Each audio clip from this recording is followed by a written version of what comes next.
Okay, so I'm going to show you a short video or demo on how to use the TAMUPowerSim files that you download into the correct folder. Okay, so you're going to go into Simulink. There's this button right here you can click, and that'll bring up the Simulink library browser. So here are the SCED function blocks that now should be located inside your library browser now that you've added the files. And here are the current function blocks that are listed inside this library. So I'm going to show you a quick demo that if you were to start creating your first bus system on a new Simulink palette. So I'm going to just click and drag a couple buses over here, and oops.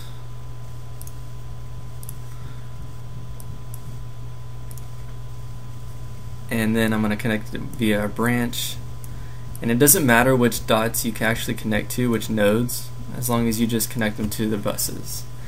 The same goes with the generators. If you were to grab each of these generators, coal, nuclear, wind, or gas, and just attach them to a nearby bus in the configuration you wish to do it. So after you've made a small simple system, and you have to add this properties file, and I'll show you what that has inside it in a little bit. So each of these generators, buses, and branches have properties. So you're going to need to fill in the properties according to each of the generators, buses, and branches. And notice there are quite a few fields, and all the fields listed here are going to be detailed lists or more descriptive of what these actually mean inside the instructions file that's going to be located inside the TAMUPowerSim files zip folder that you've downloaded. So also in the buses you're going to have the same, not the exact same parameters as others, but same parameters that each bus will have. So bus I, for example, will be bus 1, taking the fact that we're editing bus 1 properties. Also for branch, you're going to have to fill in the parameters for the branch. For an example, you're going from bus 1 to bus 2, or if your configuration is supposed to be from bus 2 to bus 1, but these are the two buses it's attached in between. So those again are the following properties for that object, and so on. So you'd save it, and then you'd press play. Also, I didn't show you the properties. So these are the properties in the box that you have to place inside. They're not connected in any fashion. You're just dragging it and letting it inside the simulation. This is to run some files outside of this simulation connection based on what you've actually placed inside this palette. So one of the options is to run the decommitment OPF, which actually turns off a generator if there's already sufficient power being generated by all the other generators and it's for some reason more expensive, and so it would just use the cheapest of all the generators and decommit the most expensive one, while still providing sufficient power to provide power for enough load that the buses are carrying. For right here, so I would fill in a 0 for this to say do not run the decommitment, and 1 to actually run the decommitment OPF. OPF standing for optimal power flow. So 0 right here would stop the simulation when it does not converge, when the simulation does not converge, meaning the generators do not provide enough power at max for the loads to be fulfilled, and 1 would stop it upon a non-converging simulation. So, and this happens every interval that you've provided based on an Excel file that you provide. I'll show you that in just a second. So these are the two properties that you'll be editing there. Okay, so now that we have everything set up, we would normally save it, then press play, and a few other things would happen. Let me show you that, but in another example. This is a really too simple and unrealistic example. So let me close out of this. I'm going to close out of this and bring back up MATLAB. Okay, so here's a model we've created from before. This is what we've done in our research. So this is a 24 bus system, and notice all the properties have been filled in accordingly: branches, buses, and generators. And generators have cost functions right here. So okay, so I would save it. It's already saved, case 24 bus sim. Again, under properties down here, 0 because I don't want to run the decommitment OPF, and 0 because I do not want it to stop, because I want to show you guys from interval 1 all the way to interval 24.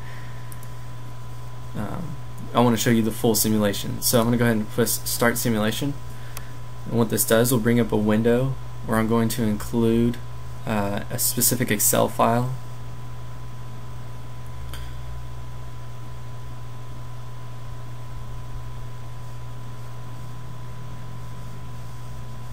It's taking a little while to load, and here we are. Okay, so this is the interval load and wind data window, and it's going to, as said, show the load data right here and show the wind data right here. Now the load data is the load. I'll just go ahead and show you for each of the buses. So I'm going to fill in a file to load up right here. I'll show you which one I'm actually going to load before I even type it in. It's this one right here. So it's bus 24 test base wind. Let me go ahead and just copy that, paste that right in there.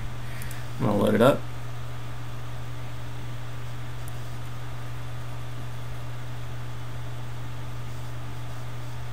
There we are. And the reason we put it into this format is so you can just quickly go in and edit it if you wanted to some other numbers. Let's say I do 30 instead of 28. And what these actually represent right here is the first column is the index number for the buses. As you notice, it goes from 1 to 24. This is a 24 bus system. And each 2 columns after that represents interval 1 right here for 2 and 3, interval 2 for 4 and 5, and I'll show you a little more specific. Let me show you the Excel file and why it's loaded in that fashion. So let me open this outside of MATLAB so I can open Excel. Okay, so the load data we're taking is actually from this spot right here, under which you must, if you're going to create a new file with new data, call this tab load. So as shown before, these are, let me zoom in a little bit. These are the index. Let me show these side by side, that way it's intuitive. So these are the index values that are copied right over here. Also, you have the real. Notice the table labels right here. Interval 1 PD QD, PD for real load and QD for imaginary load. And so this first interval shows the real power, the imaginary power, and then we jump in interval 2, real power, imaginary power, interval 3, and so forth, all the way to 24. Now, since there's 2 columns for every interval, there's actually going to be 48 columns for all the interval data, and then 49 to include the index data. And that's why over here you go from 1 to 49. So that's real and imaginary as well. Okay, now we're going to jump down to the wind data. And what this data is actually data that represents the Pmax values for each of the wind generators included in this system, whereas they're connected to bus 15, 18, and 23 in the system shown in the graphical system. So you have the Pmaxes. And the reason there's no Pmins is because Pmins are always going to be 0 for wind generators. And so I should have 24 of these. And so I do. And then so that means this one goes up to 27 because the actual labels, or the actual Pmaxes start at 4. And these are the actual generators, 9, 10, and 13, and then the buses connected to them at 15, 18, 23. So you can use this as a template, and we'll also provide that in the TAMUPowerSim files so that you can just easily edit the numbers, or if you wanted to add more intervals by just lengthening this to however many intervals you'd like to apply it to. Same goes for load. If you want more buses, this would extend further into rows, and then if you want more intervals, it would extend the columns beyond in the same fashion. Okay, so that's that. We're going to go ahead and save this, and notice it goes ahead and drops it into the same folder that we're using. right after I click Save to New File. At least it should. There it goes. Okay.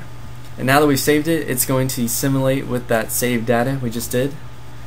Okay, so now it's running. I'm going to go ahead and show you the view where it's actually creating the, showing the output that the MATPOWER OPF normally does, and then what we've done to add all the extra files that be produced and make it easier for the user to analyze the data. So again, this is the bus system and the data that we're changing within each interval, and now the output.